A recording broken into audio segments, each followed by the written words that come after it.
que no ande tirando su veneno, como Vicente Fox Quesada, también el expresidente de México, ante declaraciones como esta del presidente Andrés Manuel López Obrador, de que para mediados del año veremos la recuperación. Dice Vicente Fox en Twitter: promesas, promesas y más promesas. Ya llevas 3 años, la mitad del sexenio a la basura, caminando hacia atrás como el cangrejo, le escribe al presidente Andrés Manuel López Obrador. Y en algo que ya había hecho referencia, en una nota que publica el periódico El Universal, que la pobreza extrema se dobletea, se va al doble pese a apoyos del gobierno. Vicente Fox le escribe al presidente Andrés Manuel López Obrador: primero los pobres, dijo, hasta el cansancio. Lo que cuenta son los hechos, no los dichos. Y es que la nota del Universal asegura que la pobreza extrema en nuestro país se ha dobleteado pese a los apoyos del gobierno. Pasó del 10.6% en 2019 a 18.3% en el 2020, de acuerdo a la CEPAL, que los recursos de programas tuvieron poco efecto contra el problema. Pero para hablar precisamente de este y otros temas, no solamente en México, sino en América Latina, la pobreza en América Latina durante el COVID, hablemos con el doctor Jesús López Almejo, profesor de Relaciones Internacionales, conductor de Sin Censura presenta Sin Censura Internacional de 7 a 8 de lunes a viernes. Usted lo ve, usted lo apoya, usted lo aprecia como yo. Maestro, profe, doctor, ¿cómo te va? Hola, mi querido Vicente, muy buenas tardes ya, muy contento de estar en este espacio de los viernes nuevamente con ustedes, pues listos para compartir algunas reflexiones muy importantes y muy pertinentes, Vicente. ¿Por qué no empezamos con ese tema? Te propongo el aumento de la pobreza en plena pandemia en América Latina. El COVID-19 ha tenido un impacto, pero pues obviamente los políticos quieren mover el tema a su antojo para sacar raja política. Sí, mira, bueno, primero que nada, es triste y es lamentable que los políticos, al más puro estilo de doble rasero, de doble estándar, pretendan dar lecciones, sobre todo los que ya gobernaron, querido Vicente, de cómo salir de la pobreza, cuando históricamente con ellos no solamente no crecimos, sino además de crecimos, y las desigualdades entre los ricos y los pobres se ahondaron, se profundizaron, de tal suerte que faltan varias décadas para poder llegar a los niveles, por ejemplo, de países como Corea del Sur o países como los países nórdicos, es decir, en donde no haya ricos tan ricos, ni pobres tan pobres, y en donde también empiece a haber un fortalecimiento institucional. ¿Y por qué menciono esto? Porque estas personas salen, se llenan la boca de decir que los actuales no están haciendo las cosas bien porque son incompetentes y son incapaces, y uno se preguntará, si son incompetentes y son incapaces en el contexto de la pandemia, en el contexto de confinamiento económico, en el contexto de contracción económica mundial, en el contexto en el que incluso la India y China, que venían creciendo a 6 y a 9% respectivamente, la India incluso también decreció y China creció un punto porcentual, pero en comparación a lo que venía creciendo en los últimos 30 años, pues prácticamente también decreció 8 puntos porcentuales. ¿Qué pasa con América Latina? ¿Qué pasa con México particularmente? Que ese menos 8.5% que decreció, pues es una oleada, Vicente, que ataca prácticamente a todo el mundo, incluso en Europa en promedio se decreció también a menos 10%, en América Latina se decreció también en un promedio de 9%. Esto significa que aunque no sean buenas noticias, de hecho son noticias negativas, pero se entiende si lo contextualizamos y lo ponemos en un plano más amplio, porque esto significa que no nos está pasando a nosotros nada extraordinario a lo que pasa con el mundo.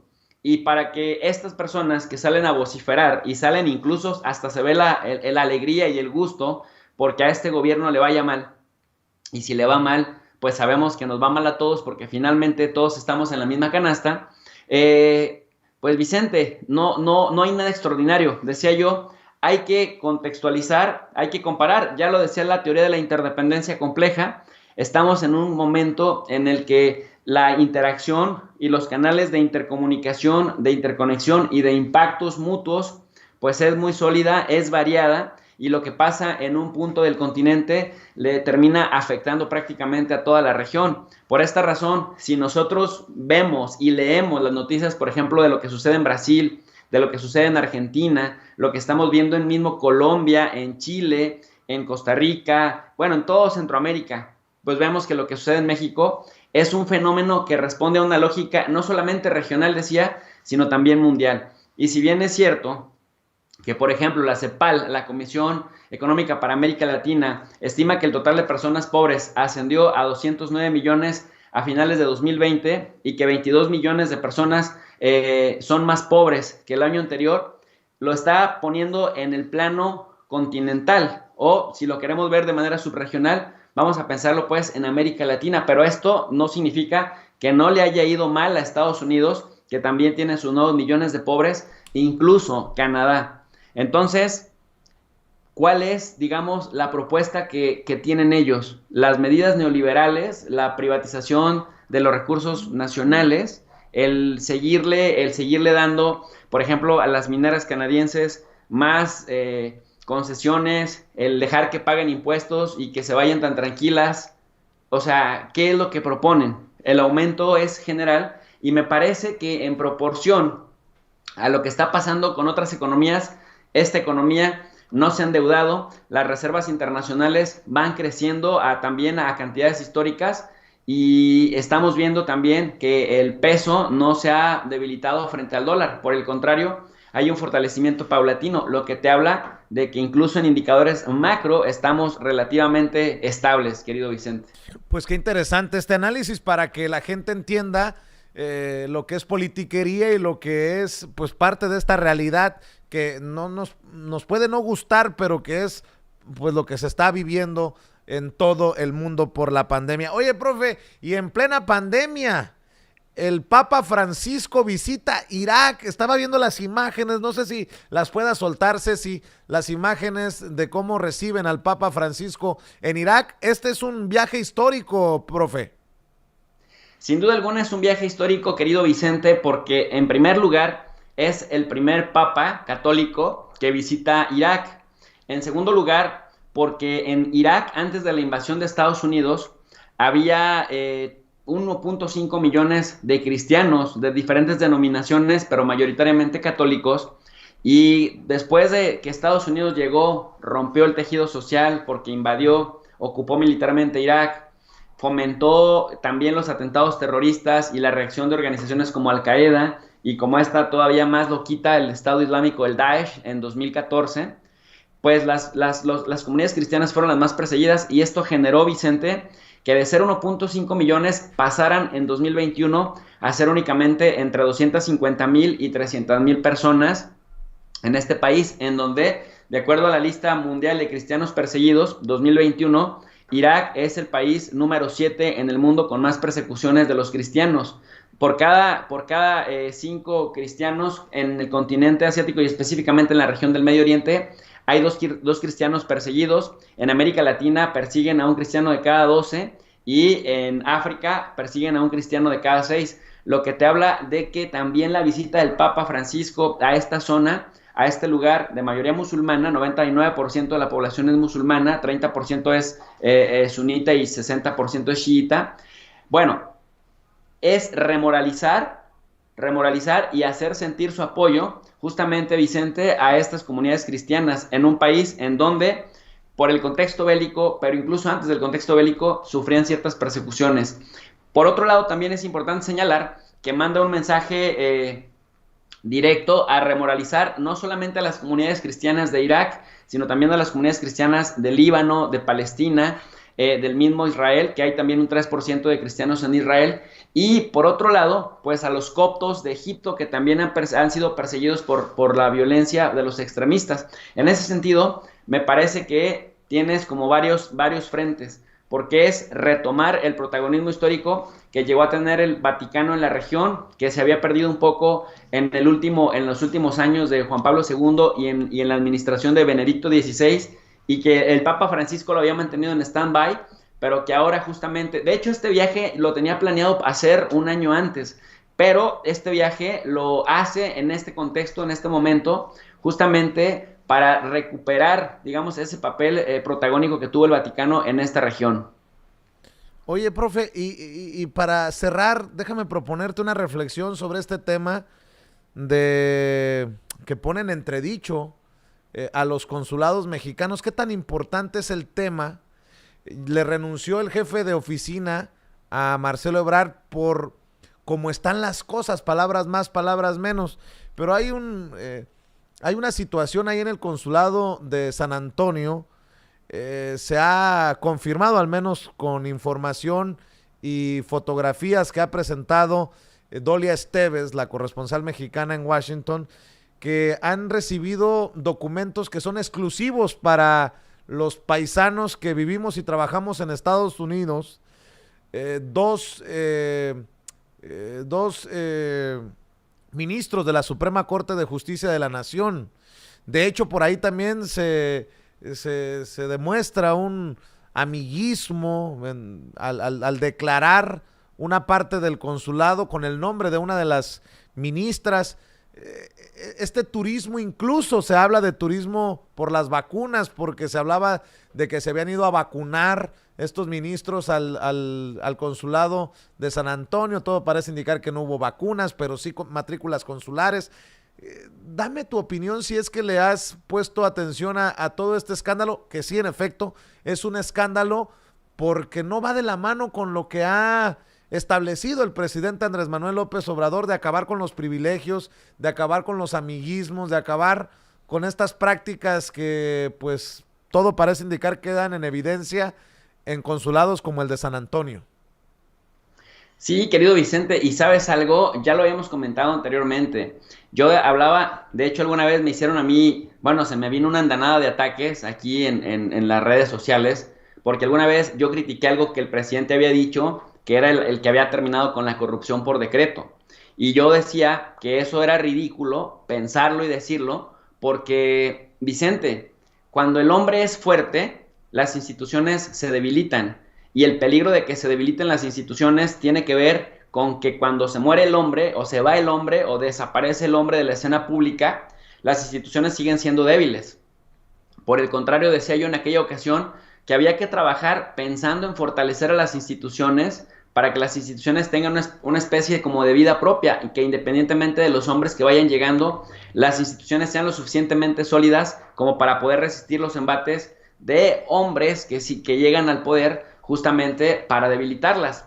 ¿Por qué? Porque las instituciones tienen una vida más prolongada, más larga. Mira, por ejemplo, una institución, la Presidencia de México, una institución, el Congreso de la República, una institución, el Senado de la República. Si nosotros nos metemos a ver, por ejemplo, noticias de 1856 o de 1875 o de 1920 o de 1930, vamos a encontrar las operaciones de estas instituciones y su vida propia.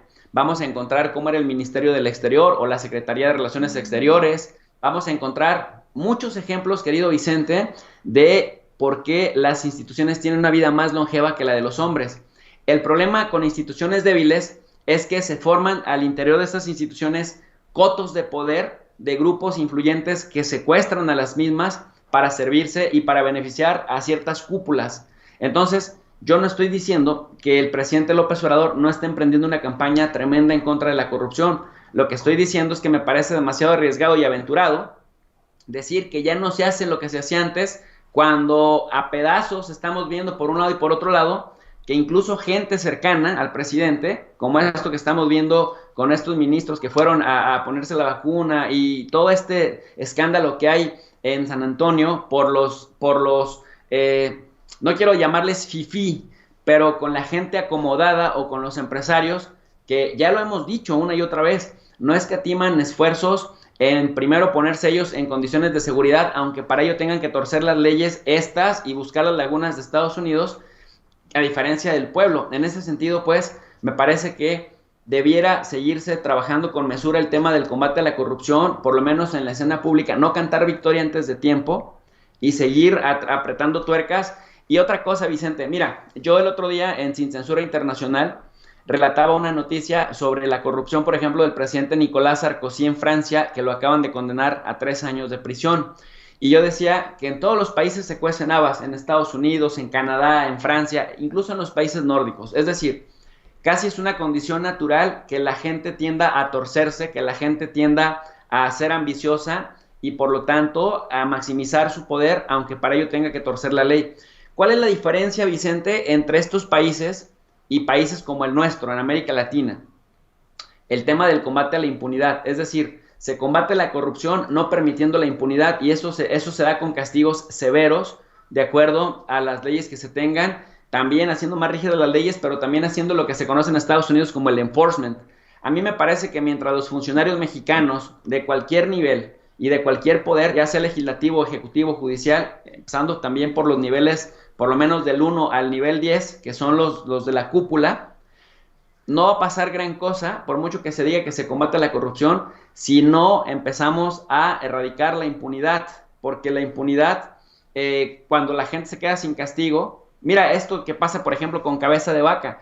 ¿Cómo es posible que el tipo produzca millones y millones y millones y millones y se presuma como el gran empresario y pretenda además salir impune y pretenda además envolver a la gente de Tamaulipas en una bronca que es suya y que nos quiera ver la cara a todos los mexicanos, por ejemplo, y el señor piense que se va a ir tan tranquilo por la libre? Qué pena o qué tristeza daría que las instituciones mexicanas, en este caso la Fiscalía, no diera gato con bola para poderle aplicar la ley. Es que ni siquiera se trata de un tema de revanchismo o mucho menos, sino de aplicar la ley para desincentivar a otros funcionarios, querido Vicente, sean gobernadores, sean funcionarios estatales, legisladores estatales o federales, pero que la cúpula mexicana empiece a sentir el rigor de sus acciones, porque no solamente es que se roben patrimonio para ellos y aseguren a su familia, es que lo hacen a costilla del patrimonio de la gente, del patrimonio del erario público, valga la redundancia. Entonces, esto que estamos viendo en algunas instancias de la Secretaría de Relaciones Exteriores, pues merece sí que le arrojen luz, que estas prácticas que se llevaban en secrecía se exhiban, pero que no solamente se quede en la nota pública, sino que además se combata frontalmente con la ley en la mano para desincentivar a que la corrupción siga ahí presente, porque un gran incentivo de la corrupción pues es la impunidad, el que las cosas se quedan sin castigo. Así es. El profe Jesús López Almejo, usted lo ve conduciendo Sin Censura Internacional de 7 a 8 de la noche de lunes a viernes y obviamente hay que apoyarlo. ¿En dónde, Jesús, para que siga creciendo tu canal? Pues que nada, primero que nada, gracias Vicente por el espacio que me permite tener en Sin Censura Internacional de 7 a 8 de la noche, de lunes a viernes, y luego también invitar a la gente a que se suscriban al canal de Tu Profe de RI. Tu Profe de RI significa que es un canal de relaciones internacionales en donde analizamos la geopolítica, los escenarios regionales del mundo, las organizaciones internacionales, pero además pues son sesiones gratuitas universitarias porque en la descripción de cada video les ponemos una lectura en formato PDF para que la gente complemente la exposición oral con la lectura como sucede en las universidades públicas y privadas de este país, de tal suerte que el único requisito para que la gente acceda es que tenga ganas de aprender, independientemente de su grado académico o de su grado escolar. Así que pues todos invitados a Tu Profe de RI y también a Sin Censura Internacional de 7 a 8 de la noche. Profe, te mando un abrazo, como siempre.